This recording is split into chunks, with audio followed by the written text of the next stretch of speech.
क्या यूक्रेन पर किसी नए फौजी बंटवारे की तैयारी हो गई है? क्या किसी अंतर्राष्ट्रीय सेना की निगरानी में यूक्रेन को रखकर हो सकता है शांति समझौता?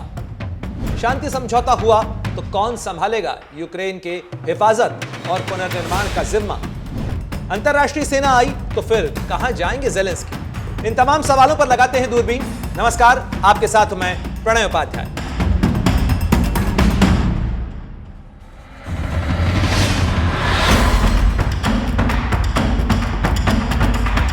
रूस ने एक दिन पहले ही यूक्रेन के बिजली घरों समेत तमाम अहम ठिकानों पर जबरदस्त बमबारी की है। यूक्रेन के कई इलाके अंधेरे में हैं और सर्दी से जूझ रहे हैं। अमेरिका और पश्चिमी देशों से मिली इजाजत के बाद यूक्रेन ने रूस पर कई मिसाइलें दागी थी। वहीं जवाबी कार्रवाई में रूस ने बीते एक हफ्ते में जमीन और समंदर से लेकर 33 बड़े हमले किए हैं यूक्रेन के खिलाफ। रूस के राष्ट्रपति व्लादिमीर पुतिन के प्रवक्ता दिमित्री पेस्कोव ने जब इन हमलों के बारे में मीडिया के सवालों का जवाब दिया तो उनका कहना था कि पश्चिमी देशों से मिली लंबी दूरी की मिसाइलों से हुए हमले का रूसी सेनाओं ने जवाब दिया है।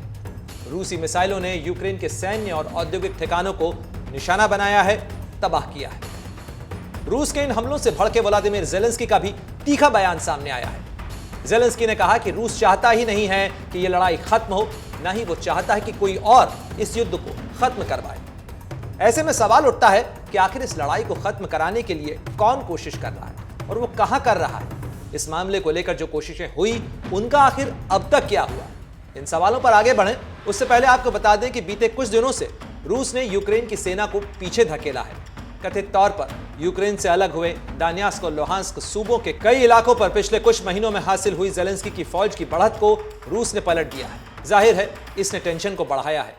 मगर इसी बीच रूसी राष्ट्रपति के प्रवक्ता की तरफ से आई एक और टिप्पणी ने सबको चौंकाया है। पेस्कोव की तरफ से कहा गया कि किसी अंतर्राष्ट्रीय सेना की तैनाती दोनों पक्षों की सहमति से ही मुमकिन है। वहीं शांति सेना की कोई भी तैनाती यूएन के झंडे के तले होनी चाहिए, पश्चिमी देशों के किसी समूह के परचम तले नहीं। इस बयान के साथ ही रूसी खुफिया एजेंसियों के हवाले से मीडिया में एक रिपोर्ट भी सामने आई जिसमें कहा गया कि नाटो शांति सेना की आड़ में यूक्रेन में बेस बनाने की तैयारी कर रहा है। इस कथित प्लान के तहत युद्ध को खत्म कराने के बाद यूक्रेन में करीब 1 लाख शांति सैनिकों के तैनाती की तैयारी हो रही है, योजना बनाई जा रही है। इसमें यूक्रेन को कई सेक्टर में बांटा जाएगा, जिसमें काला सागर वाले इलाके का नियंत्रण रोमानिया के दस्तों के पास होगा। पश्चिमी इलाके में पोलैंड के सैनिक तैनात होंगे, तो वहीं पूर्वी और मध्य इलाकों में जर्मन सैनिक जिम्मा संभालेंगे और वहीं उत्तरी इलाके में ब्रिटेन के फौजी तैनात होंगे। इन शांति सैनिकों की मौजूदगी के साथ ही यूक्रेन में शुरू होगा पुनर्निर्माण का काम।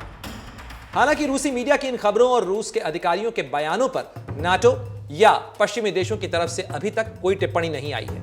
ऐसे में अभी यह कहना मुश्किल है कि क्या वाकई में ऐसा कोई प्लान बनाया गया है, उस पर कोई काम चल रहा है या यह प्लान आगे बढ़ाने की कोई योजना भी है। क्योंकि यह सवाल खड़ा होता है कि आखिर यह प्लान किसने बनाया है और इसे लागू कौन और कैसे करवाएगा। इन तमाम सवालों पर तो तस्वीर फिलहाल धुंधली है, लेकिन इन सब के बीच अमेरिका के राष्ट्रपति निर्वाचित डोनाल्ड ट्रंप और रूस यूक्रेन मामलों पर उनके प्रतिनिधि नियुक्त किए गए कीथ केलॉग की तरफ से संभावित शांति फॉर्मूले पर आए बयानों पर इन दिनों खूब चर्चा हो रही है।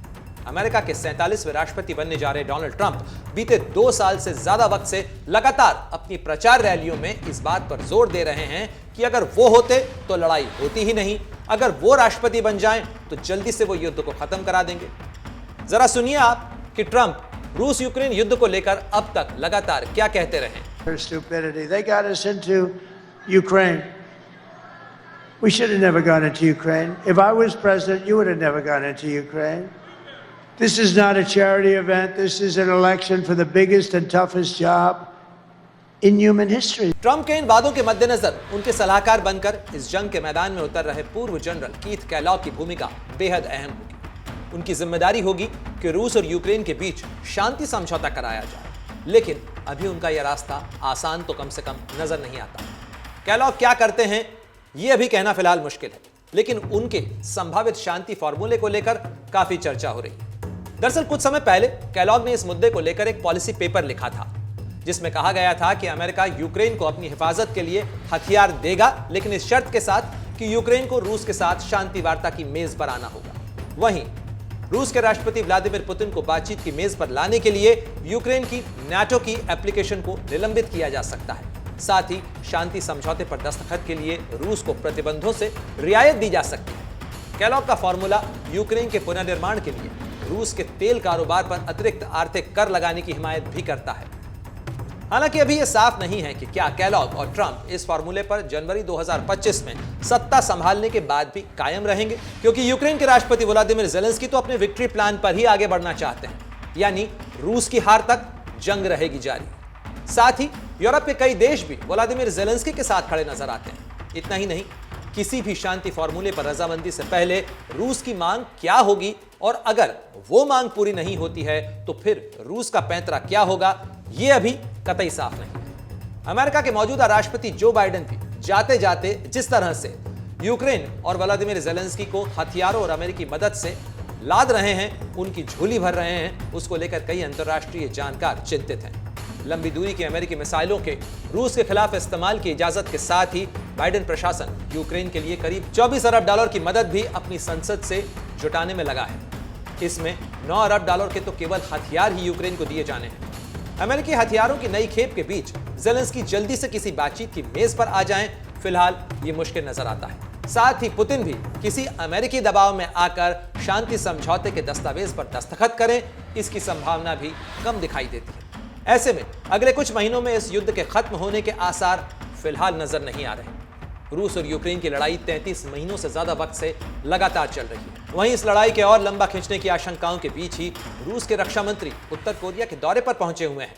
यूक्रेन ये आरोप लगाता है कि रूस की मदद के लिए उत्तर कोरिया अपने सैनिक भेज रहा है। वहीं उत्तर कोरिया के सैनिकों की मौजूदगी का हवाला देते हुए ही अमेरिका ने यूक्रेन को अपनी लंबी दूरी की मिसाइलों के रूस पर इस्तेमाल की इजाजत दी थी। जाहिर है मौजूदा पैंतरे हालात को और पेचीदा ही बना रहे हैं, मुश्किलें बढ़ा रहे हैं। वहीं अगर शांति सेना के नाम पर नाटो देशों के सैनिकों की तैनाती जैसे किसी फॉर्मूले को आगे बढ़ाया जाता है तो किसी भी संभावित शांति समझौते की जमीन फिलहाल कमजोर ही होगी। अगर आप ये वीडियो YouTube पर देख रहे हैं तो हमारे चैनल को सब्सक्राइब कर बेल आइकन दबाएं और Facebook पर देख रहे हैं तो हमारे पेज को लाइक करें। 8 मिलियन प्लस सब्सक्राइबर, आपके इस भरोसे के लिए बहुत धन्यवाद।